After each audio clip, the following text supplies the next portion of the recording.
तो गाइस ये है इस एनिमे का सेकंड पार्ट, और जिन्होंने अभी फर्स्ट पार्ट नहीं देखा है वो मेरे चैनल पर जाकर चेकआउट कर सकते हैं। तो सेकंड एपिसोड की शुरुआत में हम देखते हैं कि साइका और ईफा लोडेनिया मैजिक एकेडमी के लिए वहां से निकल जाते हैं। अब रास्ते में साइका ईफा को एक एलिमेंटल नेकलेस देता है जिससे अलग अलग एलिमेंटल उसकी तरफ आकर्षित होंगे, क्योंकि साइका को ईफा को बहुत स्ट्रॉन्ग बनाना है, क्योंकि वो उसके आगे चल के बहुत ही ज्यादा काम आने वाली है। और ये 7 दिन साइका के लिए बहुत ही ज्यादा कठिन भरे होने वाले थे, क्योंकि साइका को मोशन सिकनेस नाम की एक बीमारी है और ये चीज उसको पिछले जन्म में भी थी और इस जन्म में भी है। खैर ये 7 दिन किसी न किसी तरह निकल जाते हैं और वो अपनी मंजिल लोडेनिया मैजिक एकेडमी पहुंच ही जाते हैं। और हम मेंशन का सीन देखते हैं जहाँ पर ब्लेज भी साइका को याद कर रहा होता है और सोच रहा होता है कि एक दिन एक अनजान औरत आई थी और साइका को उसके हाथों में छोड़ गई थी, और उसे ऐसा लग रहा था कि ये उसके छोटे भाई गिलबर्ट का बेटा है। गिलबर्ट जो अपने भाई ब्लेज से एकदम उल्टा था, उसे एडवेंचर पसंद था और ग्रेजुएशन कंप्लीट होने के बाद वो एकदम एडवेंचर बन गया और एक दिन वो डीमंस के इलाके में से गायब हो गया। साइका के हेयर्स और आईज का कलर काला है तो उसे शक हुआ क्या ये उसके भाई और किसी डीमन का बच्चा तो नहीं है। पर लेकिन साइका के अंदर थोड़ा भी माना नहीं होता है, तो ब्लेज थोड़ा शांत होता है और सोचता है जब उसने ब्लू फ्लेम यूज किया था और उस मड मॉन्स्टर को हराया था, उन्हें इस बात का दुख है कि उन्होंने ग्ले के साथ बुरा किया। पर लेकिन साइका को फौज में भर्ती कराना और भी खतरनाक हो सकता था, क्योंकि उसका माहौल ही तय करेगा वो एक हीरो बनेगा फिर या एक डीमन किंग। उन्होंने एक बार गिलबर्ट से सुना था कि लोडेनिया मैजिक एकेडमी एक अच्छी जगह है, उसी के भरोसे उन्होंने साइका को लोडेनिया मैजिक एकेडमी भेजा है। और दूसरी तरफ हम साइका को देखते हैं जिसकी हालत बहुत ही ज्यादा खराब होती है और वो ईफा को बता रहा होता है कि उसका कमरा इसकी दूसरी तरफ है।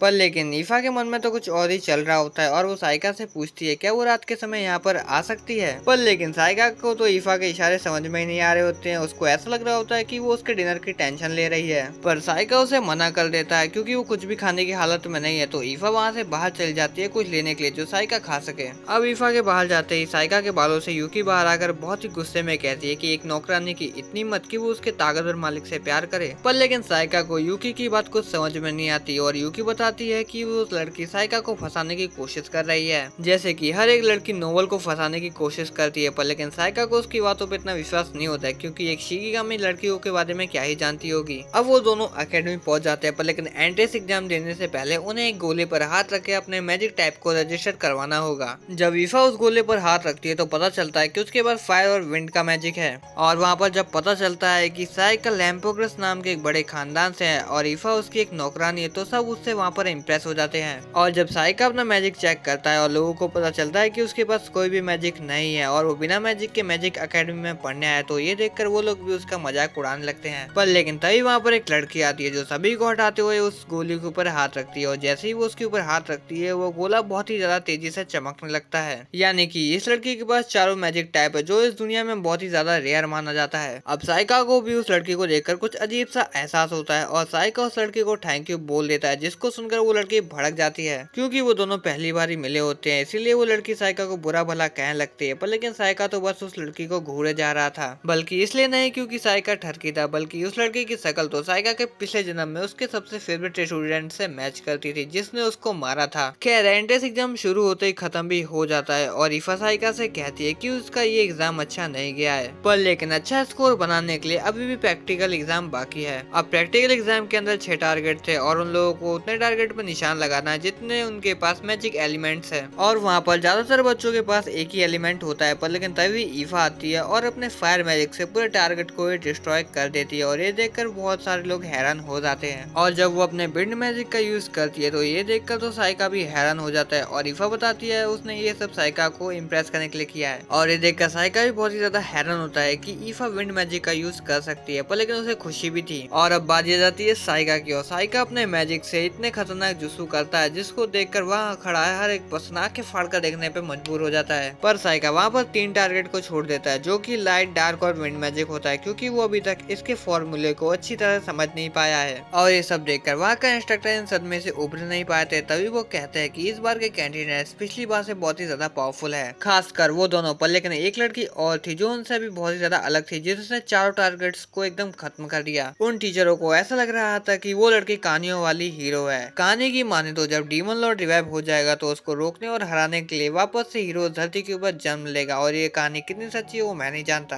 और हम देखते हैं कि एंट्रेंस एग्जाम का रिजल्ट आ चुका है और पूरे अकेडमी में 3rd नंबर पे साइका आया है और 2nd नंबर पे ईफा आई है, और ये देखकर तो साइका भी काफी ज्यादा हैरान हो जाता है। और जो 1st नंबर पे आई है वो 4 एलिमेंट्स वाली लड़की। और उसी रात अकेडमी के हर एक स्टूडेंट को डोम के अंदर शिफ्ट कर दिया जाता है। पर लेकिन ईफा को ये बात बिल्कुल भी अच्छी नहीं लगती कि लड़की और लड़कियों का डॉम अलग अलग है। पर लेकिन तभी साइका को कुछ अजीब सा फील होता है और वो दोनों जब वहाँ पर जाके देखते हैं तो बहुत सारे डार्क एलिमेंट हवा में फ्लोट कर रहे होते हैं और जब वो जमीन के ऊपर देखते हैं तो वहाँ पर एक टेलीपोर्ट मैजिक सर्कल बनाया होता है, यानी कि अकेडमी के ऊपर एक बहुत ही बड़ा खतरा मंडरा रहा है। पर लेकिन ईफा को इन सबसे दूर रखने के लिए वो सब कुछ अकेडमी के ऊपर छोड़ देता है। पर लेकिन नजर बनाए रखने के लिए वो अपने कुछ टेंटिकल्स को वहाँ छोड़ देता है और डोम के अंदर एंट्रेंस सेरेमनी स्टार्ट हो जाती है। और गैस इस लाल बालों वाली लड़की का नाम अमू है और अमू अपनी स्पीच दे रही होती है। पर तभी वहाँ पर बहुत सारे मॉन्स्टर आ जाते हैं और वो मॉन्स्टर उन सभी के ऊपर हमला कर देते हैं और ऐसा लग रहा होता है कि वो मॉन्स्टर किसी को वहाँ पर ढूंढ रहे हैं। और ये सब देखकर वहाँ पर भगदड़ मच जाती है और उनके टीचर्स उन मॉन्स्टर के ऊपर अपने एलिमेंट से हमला कर देते हैं। पर किसी भी एलिमेंटर या हमले का उनके ऊपर कोई भी असर नहीं हो रहा होता है। पर तभी एक मॉन्स्टर एक स्टूडेंट के ऊपर हमला कर देता है और ये देखकर साइका अपने टेलिस्मैन से उसे रोकने की कोशिश करता है। पर लेकिन उससे पहले वहाँ पर अमू आ जाती है और अपने विंड मैजिक से उसके ऊपर हमला कर देती है और वो सभी को वहाँ से भागने के लिए कहती है। पर लेकिन साइका को उन मॉन्स्टर के अंदर कुछ अजीब लग रहा होता है और जब वो अपने टेलिस्मैन की मदद से वहाँ पर देखता है तो उसे सर्कल के पास एक दूसरा ही मॉन्स्टर दिखता है जो शायद उन सबको वहाँ से कास्ट कर रहा होता है। और जैसे ही ईफा का ध्यान हटता है तो वो वहाँ से टेलीपोर्ट हो जाता है और पोयम गाते हुए उसी मॉन्स्टर के पास पहुंच जाता है। वो मॉन्स्टर साइका को एक बच्चा समझ के वहाँ से भागने के लिए बोलता है, पर साइका का मन तो उस मॉन्स्टर के साथ खेलने का था। तो ये देखकर वो मॉन्स्टर भी अपने कुछ बंदे समन करता है और उसके ऊपर हमला करने के लिए भेज देता है, जिनमें से वो एक को मारकर दूसरे को कैद कर लेता है। और ये सब देखकर वो वुल्फ मॉन्स्टर टेलीपोर्ट मैजिक की मदद से अपने बहुत सारे वेपन्स को समन करता है और वो अपनी मैजिक की पावर की वजह से साइका के टेलिस्मैन को जला देता है और एक तलवार से उसके ऊपर वार करता है और डार्क मैजिक का यूज करके वो वहाँ से टेलीपोर्ट होकर साइका के पीछे आ जाता है और उसका एक हाथ उड़ा देता है। और साइका उस मॉन्स्टर से उसकी आने की वजह पूछता है क्योंकि वो जान चुका था वो उस मॉन्स्टर की मदद से वहाँ किसी को ढूंढ रहा है। उस मॉन्स्टर को साइका बहुत ही इंटरेस्टिंग लगता है, इसलिए वो साइका को बता देता है कि वो वहाँ पर एक हीरो को ढूंढने आया है। तो आज से 12 साल पहले एक भविष्यवाणी हुई थी कि 12 साल बाद एक हीरो जन्म लेगा और ये मॉन्स्टर उस हीरो के ताकतवर होने से पहले उसको मारना चाहता है और वो एक लाल वाले लड़की की बात कर रहा था। साइका समझ जाता है कि ये अमू की बात कर रहा है और वो डीमन साइका को फंसाकर उसकी गर्दन को काट देता है। जब उस मॉन्स्टर को लगने लगा था कि उसने साइका को मार दिया है तभी हम देखते कि साइका उसी की तलवार के ऊपर खड़ा हुआ है और पोयम गा रहा है। और साइका जिस पोयम को गा रहा था वो उसी की पिछली दुनिया में उसके मास्टर ने लिखी थी, जिसको साइका ने खुद अपने हाथों से मारा था। और वो मॉन्स्टर दोबारा से साइका को मार देता है, पर लेकिन साइका किस तरह बच जाता है और बार बार मारने के बावजूद साइका रिवाइव हो रहा होता है। तो साइका भी ये सब देखकर उसके ऊपर पानी से हमला करता है, पर लेकिन वो टेलीपोर्ट होकर साइका के ऊपर दोबारा से हमला कर देता है। तो साइका भी अपने शिगामी से उसके ऊपर हमला करता है, पर लेकिन वो दोबारा से टेलीपोर्ट हो जाता है और उसके पीछे आ जाता है और अपने हाथ को उसके बॉडी के आर पार कर देता है। पर यही उसकी सबसे बड़ी गलती थी क्योंकि साइका उसके हाथ को पकड़ के उसकी बॉडी के ऊपर बहुत ही बड़ा ब्लास्ट करता है और हमें पता चलता है कि साइका अपनी सारी चोटों को अपने टेलिस्मैन के ऊपर रिप्लेसमेंट कर देता है और हम देखते हैं कि वो मॉन्स्टर वापस से खड़ा हो जाता है लड़ने के लिए। और उस मॉन्स्टर को लगने लगता है कि साइका के सारे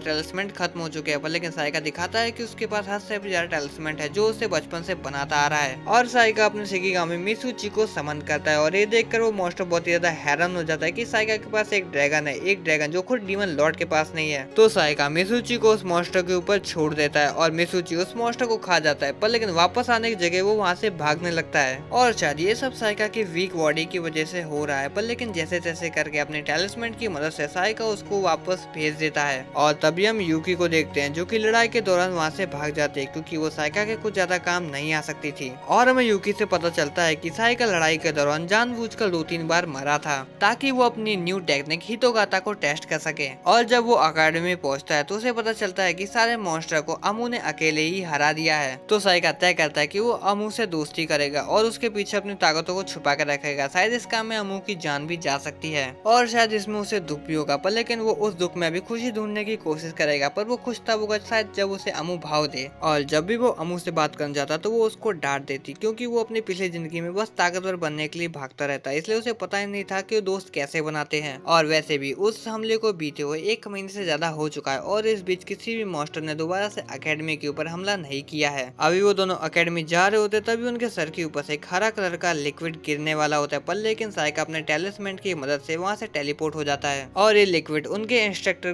कोड एल से गलती से गिर जाता है क्योंकि वो मैजिक की मदद से इसको ऊपर ले जाने की कोशिश कर रहे थे। वो उन दोनों को बताते हैं कि ये कोटेलेस्ट है जो कि डीमन के खून से बना है और वो इसे अपनी रिसर्च में इस्तेमाल करने वाले हैं। और गाइस इसका सेकंड पार्ट यहीं पर खत्म हो जाता है और थर्ड पार्ट के लिए कमेंट कर देना। वीडियो थोड़ी भी अच्छी लगी हो तो लाइक कर देना और ऐसी वीडियो देखने के लिए चैनल को सब्सक्राइब कर देना। मिलते हैं नेक्स्ट वीडियो में, बाय बाय।